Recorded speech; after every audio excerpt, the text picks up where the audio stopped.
मित्रों, हम वादा करते हैं कि गुड गवर्नेंस को हम हैदराबाद के अंदर जमीन पर उतारेंगे और हैदराबाद को विश्व का आईटी हब बनाने की दिशा में सभी अनुरूप कदम उठाए जाएंगे। और ये भारतीय जनता पार्टी का वादा है।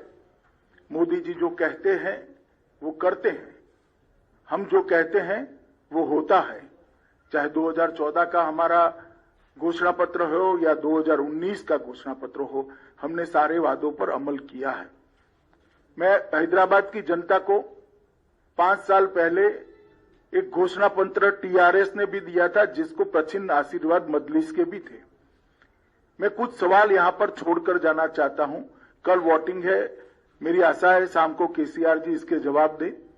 एक तो आपने 100 दिन की योजना का वादा किया था, इसका हिसाब किताब हैदराबाद की जनता मांगती है। क्या हुआ? 100 दिन छोड़िए साहब, 5 साल पूरे हो गए। उसमें से कुछ भी करा हो तो हैदराबाद की जनता के सामने रखिए। एक सिटीजन चार्टर आप देने वाले थे, उसका क्या हुआ? सिटीजन चार्टर छोड़िए, इसका पहला पृष्ठ भी तैयार नहीं हुआ है अभी। और रोजमर्रा के काम के लिए, गटर की सफाई के लिए, रोड की सफाई के लिए, रोड की स्ट्रीट लाइट के लिए हैदराबाद की जनता धक्के खा रही है। 32,000 से ज्यादा नल कलेक्शन गरीब बस्तियों में देने थे। हमने हिसाब किताब लगाया, हमारे कार्यकर्ताओं ने 20% से ज्यादा आप नहीं दे पाए हो। कब दोगे? वादा तो 5 साल का था। गरीबों के लिए 1 लाख घर बनाने थे, 1100 से ज्यादा नहीं बना पाए, जबकि मोदी जी ने 1,35,000 गरीबों के घर के लिए तेलंगाना को पैसा मुहैया करा है। मगर आप इंप्लीमेंट नहीं कर पाते हो। आपके फार्म हाउस से बाहर निकलकर सचिवालय में आओगे तभी तो शायद कभी इंप्लीमेंटेशन होगा।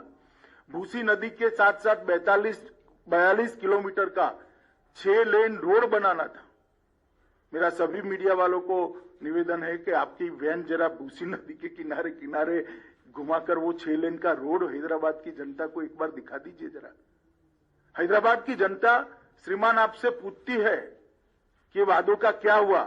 15 डंप यार्ड बनाने थे, एक डंप यार्ड का बोर्ड भी तो दिखा दीजिए। कहां गए वो 15 डंप यार्ड? 4 प्रेक्षागृह रविंद्र भारती की तर्ज पर आप बनाने वाले थे, क्या हुआ? 10,000 करोड़ की एक योजना लेकर आए थे आप, कहां गया 10,000 करोड़? कब खर्च किया? म्युनिसिपल कॉर्पोरेशन के बजट का योग भी बना ले तो इतना नहीं होता है। एक हुसैन सागर को स्वच्छ तालाब बनाने का, एक स्वच्छ स्पॉट बनाने का, टूरिस्ट स्पॉट बनाने का वादा किया था। मैं अभी अभी हुसैन सागर के पास से आया हूं, आप हर रोज जाते हैं, मैं इसके बारे में कोई और टिप्पणी नहीं करना चाहता। गांधी और उस्मानिया हॉस्पिटल की तर्ज पर 4 नए अस्पताल बनाने थे, हमें तो दिखाई नहीं दिए। मोदी जी ने एम्स में मेडिकल कॉलेज दिया, मजदूरों की जो अस्पताल है इसमें भी मेडिकल कॉलेज दिया और अस्पतालों को कंप्लीट करने का काम मोदी जी ने किया। अरे साहब, वो तो छोड़िए, आपने कुछ नहीं किया। मोदी जी ने एक आयुष्मान भारत योजना लाए हैं, जिसमें हैदराबाद के अर्बन गरीब के लिए 5 लाख रुपए की पूरी हेल्थ का खर्चा भारत सरकार उठाने वाली है। आपने पॉलिटिकल रीजन से मोदी जी हैदराबाद में लोकप्रिय हो जाए इसलिए उसका भी इंप्लीमेंटेशन नहीं किया और हैदराबाद के गरीब को आपने 5 लाख रुपए के स्वास्थ्य योजना से महरूम रखा है। आज हैदराबाद में कोई भी गरीब बीमार पड़ता है तो उसको 5 लाख रुपए की दवाई नहीं मिलती, ऑपरेशन नहीं करा पाता, अपने बूढ़े माँ बाप का, अपने छोटे बच्चे का इलाज नहीं करा पाता। क्या बिगाड़ा है इन लोगों ने? मोदी जी की पॉपुलैरिटी तो वैसे ही केसीआर साहब होने वाली है। भारतीय जनता पार्टी की सरकार ने हैदराबाद और तेलंगाना के लिए काफी कुछ किया है। हैदराबाद मेट्रो प्रकल्प 16,000 करोड़ की लागत से, जिसको 30 किलोमीटर लंबा बनाया, इसका उद्घाटन प्रधानमंत्री जी ने ही किया। प्रतिष्ठित शैक्षणिक संस्थानों की स्वीकृति की, 4 बनाए हैं। Biodiversity research centre Hyderabad, centre for innovation for defence excellence Hyderabad, ऐसे 4 बनाए हैं। 40,800 करोड़ की इंफ्रा योजनाओं की घोषणा हम पहले ही कर चुके हैं, जिसमें हैदराबाद बेंगलुरु राजमार्ग, हैदराबाद विजयवाड़ा राजमार्ग, शहरी क्षेत्र के विकास के लिए अमृत मिशन लाया।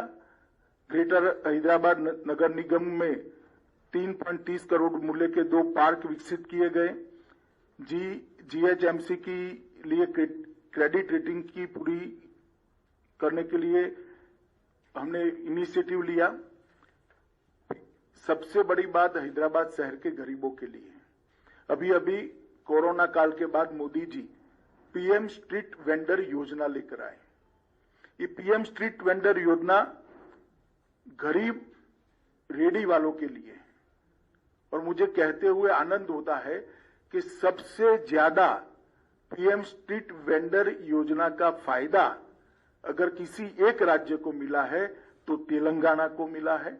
3 लाख लोगों को PM स्ट्रीट वेंडर योजना के तहत लोन देने का काम किया गया और सबसे ज्यादा किसी बड़े शहर में दिया गया है तो हैदराबाद को दिया गया है।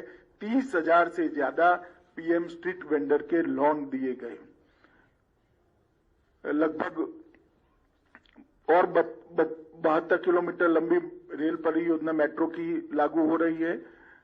इसके अलावे हैदराबाद के लिए पहले पासपोर्ट की बहुत बड़ी दिक्कत थी, अब पूरी व्यवस्था को प्रोफेशनलाइज कर दिया गया है और सारा काम टेक्नोलॉजी बेस कर एक अद्यतन पासपोर्ट ऑफिस यहां पर बनाने का काम किया है। और इसके साथ साथ हैदराबाद के अंदर ये IT का बड़ा हब है। देश भर के युवाओं के लिए मोदी जी ने ढेर सारे योजनाएं और ढेर सारे प्लेटफॉर्म उपलब्ध कराए हैं। इसका परिणाम है कि दुनिया भर में आर्थिक संकट है मगर FDI इनफ्लो सबसे ज्यादा भारत में है। FII इनफ्लो भी नवंबर में रिकॉर्ड जगह पे पहुंचा है। IT सेक्टर का इन्वेस्टमेंट जो हो रहा है इसका सबसे बड़ा फायदा हैदराबाद को हो रहा है। हमने देखा है कि हैदराबाद में भारत की योजना और प्रधानमंत्री जी के सबसे संपर्क से कई बड़ी बड़ी कंपनियां आकर्षित होकर यहां पर अपना इन्वेस्टमेंट किया है और मेक इन इंडिया की चमक भी हैदराबाद के अंदर बढ़ी है। मोदी जी ने एक बहुत बड़ा रिफॉर्म किया है। अब न केवल वर्क फ्रॉम होम, इसकी जगह वर्क फ्रॉम एनीवेयर के लिए रास्ता खुला है और इसका सबसे बड़ा फायदा हैदराबाद के युवाओं को होने वाला है। जो IT प्रोफेशनल है उनको होने वाला है। ये मिनी भारत है। भारत भर के युवा यहां आते हैं, इनको वर्क फॉर होम की साथ साथ वर्क फ्रॉम एनीवेयर, ये योजना का सबसे बड़ा फायदा अगर किसी एक शहर के युवाओं को होना है तो वो हैदराबाद को होना है। स्टार्टअप के लिए भी बहुत ध्यान दिया गया है। ढेर सारी प्रायोरिटी में डिटेल में जाना नहीं चाहता मगर स्टार्टअप को मोदी जी ने खुद एक थ्रस्ट देकर एक नए उद्यमियों के लिए एक बहुत बड़ा प्लेटफॉर्म तैयार किया है। इसका भी सबसे बड़ा फायदा हैदराबाद को होने वाला है। स्टार्टअप्स के लिए व्यापार में आसानी हो, इसके लिए एक नया बिजनेस फ्रेंडली इकोसिस्टम तैयार कर बहुत तेजी से इस पर आगे बढ़े।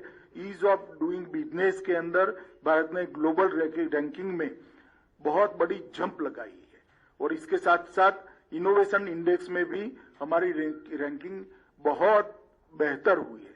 मित्रों, ये सबके कारण हैदराबाद जो मिनी भारत है, मिनी इंडिया है, इसके युवा प्रोफेशनलस को बहुत, उनके लिए क्षितिज बहुत बड़ी खुली है और इसका फायदा हो रहा है। मित्रों, मैं अंत में इतना ही कहना चाहता हूं कि मेरे साथ हमारे प्रदेश का नेतृत्व बैठा है। मैं आपको हैदराबाद की जनता को भरोसा दिलाना चाहता हूं कि हम हैदराबाद को नवाब निजाम कल्चर से मुक्त होकर एक मिनी इंडिया बने ऐसा शहर बनाने की दिशा में आगे बढ़ेंगे। निजाम कल्चर को त्याग कर एक आधुनिक शहर बने, इस प्रकार का हम हैदराबाद को बनाएंगे।